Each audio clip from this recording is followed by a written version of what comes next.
The Tao of Self-Confidence, Episode 487. Welcome to the Tao of Self-Confidence, where I share stories of amazing women who have discovered their inner journey to self-confidence. Visit our website at thetaoofselfconfidence.com. Your inner journey to self-confidence awaits. Well, hello friend. Welcome to the Tao of Self-Confidence, where I share stories of amazing women who have discovered their inner journey to self-confidence. I'm your host today, Sheena Yapchan, and today I have an amazing lady on the show today. She is the host and producer of the Exploring Filipino Kitchens podcast, and I'm really excited to have her on and share her story with us today on self-confidence. So without further ado, I'm going to introduce you to Nastasha Alli. Nastasha, how are you today? Maybe you can fill in a little bit more about yourself to our listeners. Of course, absolutely. Thanks very much, Sheena, and I'm super excited to be on the show. I've been listening to some of your episodes, and yeah. So my name is Nastasha Alli. I write, host, and produce a podcast called Exploring Filipino Kitchens. And on the show, I talk with chefs, home cooks, food producers, and book authors, among others, about Filipino food, like how they source it, how they cook it, and share it with friends and family. And it's honestly a lot of fun to do. And I talk with people who are both, really based in North America and in the Philippines as well. And it's been a lot of fun and combines like my love of storytelling and food culture and cooking. Awesome. Well, thanks for sharing that. And what's your cultural background? So I was born and raised in the Philippines. And so I moved with my family to Canada when I was 19. But I kind of like to say that I grew up, quote unquote, in Canada as much as I did back home, because after coming to Canada was really when I learned how to cook a lot more in the kitchen. Yeah, so as an adult, I kind of feel like that's really made a big difference for just how I see myself, in that a lot of my growing up has been tied to learning how to do certain dishes and navigating around food. Awesome. Well, thanks for sharing that. And Nastasha, what's your favorite self-confidence quote? So whenever I need a little bit of a boost of confidence, it's kind of cheesy, but I turn to my partner, who's a computer programmer. He says things like, you won't know if something works until you try. And it tends to work. It works for him a lot when he's dealing with computers, but over time, I've found that it also really works for me a lot, because sometimes I just need a little kick in the backside to say that if you're really scared about something, the only way to find out if it'll be good or if it'll work is if I try it. So yeah, that's my favorite self-confidence quote.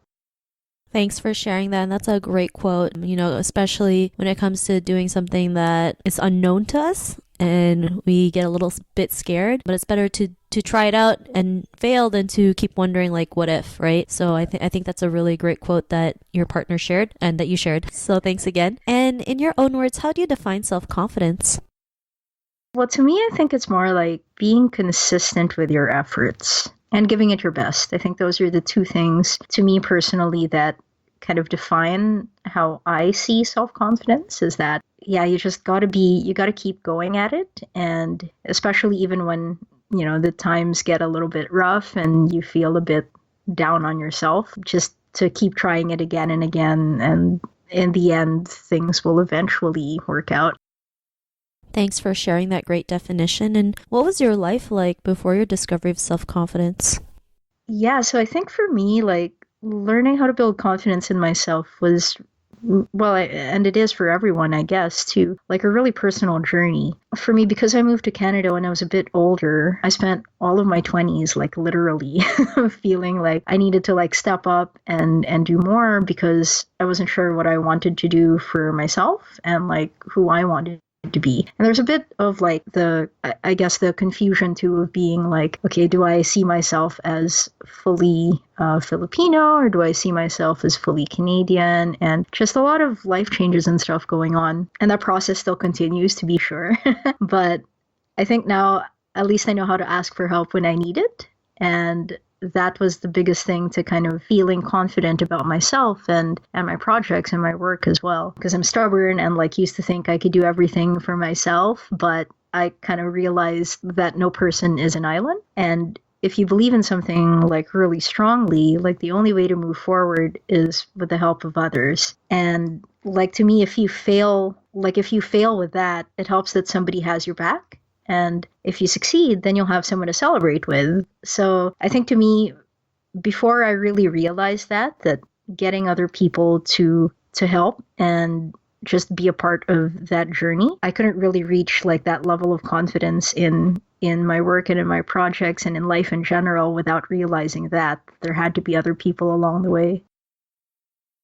Thanks for sharing that. And, a lot of us are probably stubborn when it comes to asking for help. Either we think we know it all, or we're too afraid to ask, thinking that we're not confident enough that we need to have help. And sometimes having the confidence to ask for help is actually a good thing. It's like you're not going to know everything, right? And you're not going to be good at everything, but there's people out there who are better at you at certain skills, and they can help you with that task or job and whatever it is. And then, it's a lot better than you realize, right? Than trying to figure it out on your own. And, what was that point in your life where you realized, you were confident enough to go after what you want to do, especially like creating this podcast? Like, what was that aha moment? For sure. I think to me it was when I got to work with this really small, really passionate team of Filipino food lovers here in Toronto. I'd been working on the podcast for about a year, and prior to that, I worked in some magazines as well, like Canadian Living, and had written for a number of food publications here in Toronto. And so we brought this food tour called Hidden Flavors of the Philippine Kitchen as part of a special 5-city, like North American food tour. And yeah, we worked with like the Philippine consulate and these amazing restaurateurs from New York City with Purple Yam Restaurant. And they brought some really kind of rare ingredients to Toronto. And we had this little tasting with some of the best chefs in the city in Filipino restaurants. And it was just so much fun. So I think to me, that was my aha moment where I'm like, the work that you put in and all those little steps that you personally make to get yourself to that point where you feel proud about what you're doing. That was a big thing for me. Awesome. It really does make a difference when you do something you love, and then the results are more than what you expected, and taking pride in that work, it just gives you more confidence to keep going or try something else different. And because of that realization, what's your life been like now? So I guess the most immediate thing for me was that it's so much easier now to start a project, or I don't know, like I feel a little bit less daunted about all the podcast related stuff and some other personal projects as well, and like my 9-to-5 job that I have. Yeah, it's just it feels a lot calmer now and I'm not as overwhelmed. So it's a big thing. Awesome. Well, thanks for sharing that. And, to the woman who's listening to your episode, she may be in her own journey of self-confidence. What would be that one tip you would give to her? I think it's that whenever you start to doubt yourself, it's good to take a step back and think about your overall purpose and goal. And then ask yourself, what is it that really scares me? Or do I want to achieve my goal strongly enough that I'm willing to sacrifice some time and some effort now for a larger payoff later on? Or, what is it about myself that I specifically feel I maybe don't have a handle on? And what can I do about it? Who can I talk to? I think those are the things that helped me on my kind of journey to understanding myself more and gaining the confidence to work on myself and on my work with others.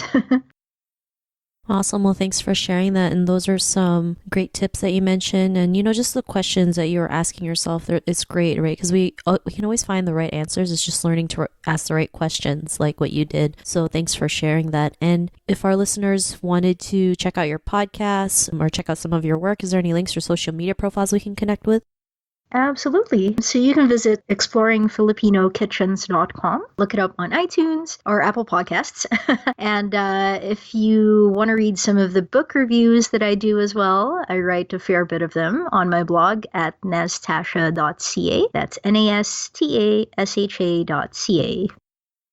Awesome. Well, thanks for sharing that. And to our listeners, if you want to connect with Nastasha, you can also head on over to thetowofselfconfidence.com and search for Nastasha's name. Her show notes will pop up along with everything else that we talk about. And I'm just really grateful for Nastasha for taking the time to share her story and tips with us on self-confidence. So thank you so much.